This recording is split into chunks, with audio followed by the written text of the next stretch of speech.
好像是讲客家戏剧20年，客家戏剧其度有很多个作品是改编自文学的，其中有一出我印象非常好的，就是《在河左岸》在河左岸。那本是改自钟文英老师的作品，以下是青岛的中南部到台北青条路的客家人的故事。我抢到的请好的导演、老演员，还有制作公司来做一部戏。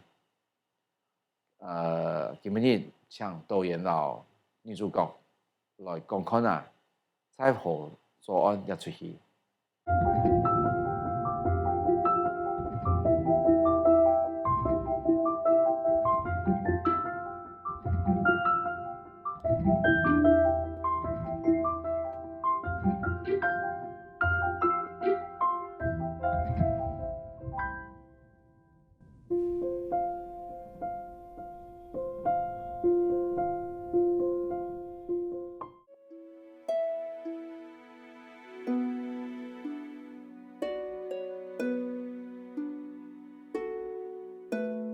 马有见唔得，行去又听到头摆河岸生发嘅点滴，河左岸、河右岸又分唔清诶。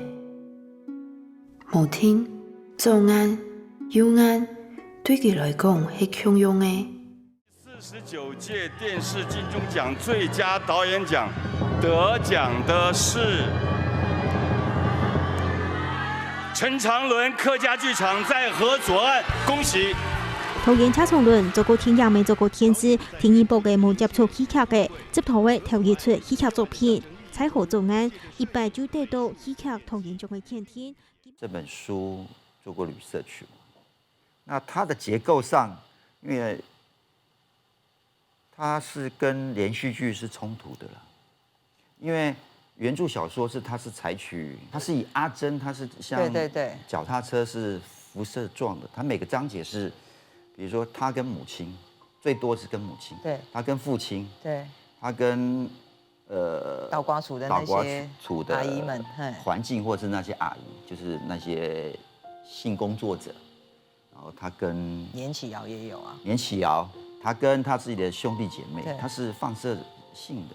但是如果我们采取连续剧30集采取放射性的话，对观众来说就不成立，因为连续剧不应该让观众去组合，你一旦让观众去组合，他就太累了。这个小说是以阿珍，黄永贞为主，并不是以母亲的。但以母亲为主，以线性为主，会比较符合连续剧。阿珍啊，佢今日百科填那片啊，看唔到嘞。係喎，還唔記得嘞。这真的压力太大了，因为第一个是第一次演女主角，然后第二个全客语，然后有时候碰到那个倒挂处的要用台语，哇，那个挑战真的有一点大。然后，所以那时候压力很大的状况下，我几乎没有心思想太多。我是要找人呢，内面看者袂使。总唔得啦！你唔是讲有看到小李淡仔行？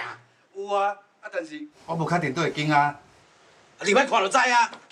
走，这一看那恁家厝唔好啦。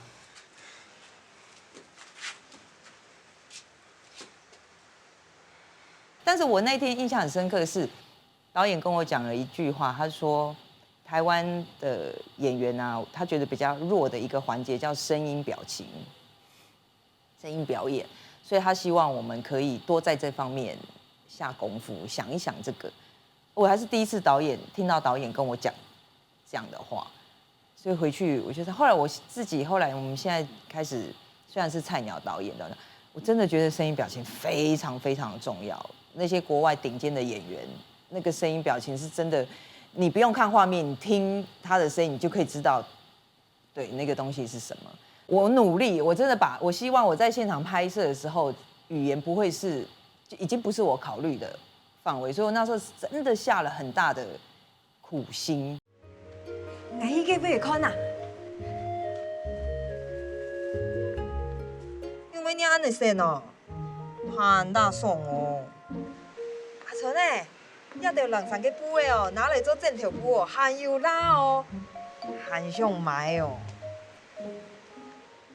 耿豪哥因为刚好在戏里面关系，然后我觉得也有点符合我在戏外对他对我来讲是个大学长，就是尊敬的大学长，所以我就刻意并没有要跟他每次要过来跟我聊天的时候，我就会走掉，就是希望让他跟我的那一种对他有一种又爱又怕，然后又有一点距离的东西，我希望可以一直保持在戏里面那个阿草跟他的先生的那个关系里面。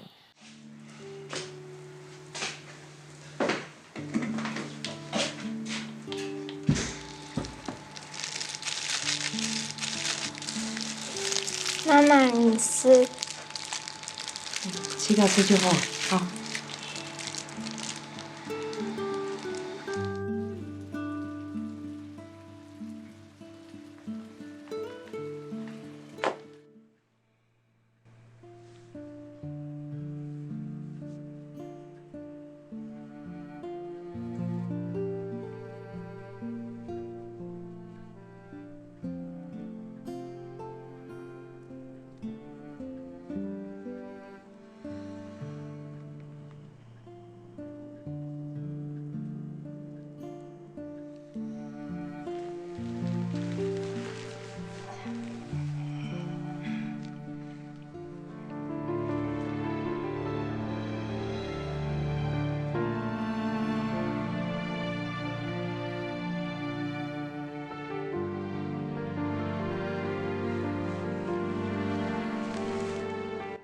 唯一这一辈子我不知道啦，唯一的一次床戏就是献给耿豪哥。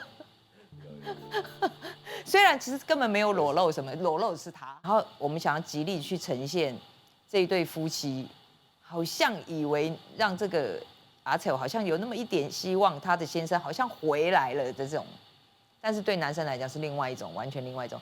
那一场戏，我觉得我也是拍的，演那一段的时候，其实是很有感觉的。妈，我女朋友都没有，同嘛该不用啊。娘妹都好要做时装的呢，朋友无就搞啊，搞就有的咩。我无爱结婚啦。讲嘛该啊，做嘛该无爱结婚啊？cái西人人睇會就愛套本樣，西方人睇會就愛假人呐。你阿哥呢？冇黑日到嘅哦，阿真係老到做樣架啥咯？因为拍《在河左岸》，我觉得让我跟我的爸爸有这么一段，其实几乎是一辈子没有办法取代的那个回忆。对，他就是你的课语老师，同时也是你的表演指导。但同时，你也会希望演《在河左岸》这个用自己母语来发音的戏，你可以让他觉得说啊，女儿当演员，他一开始反对的，他会觉得现在好像有一点成就，有一点骄傲这样。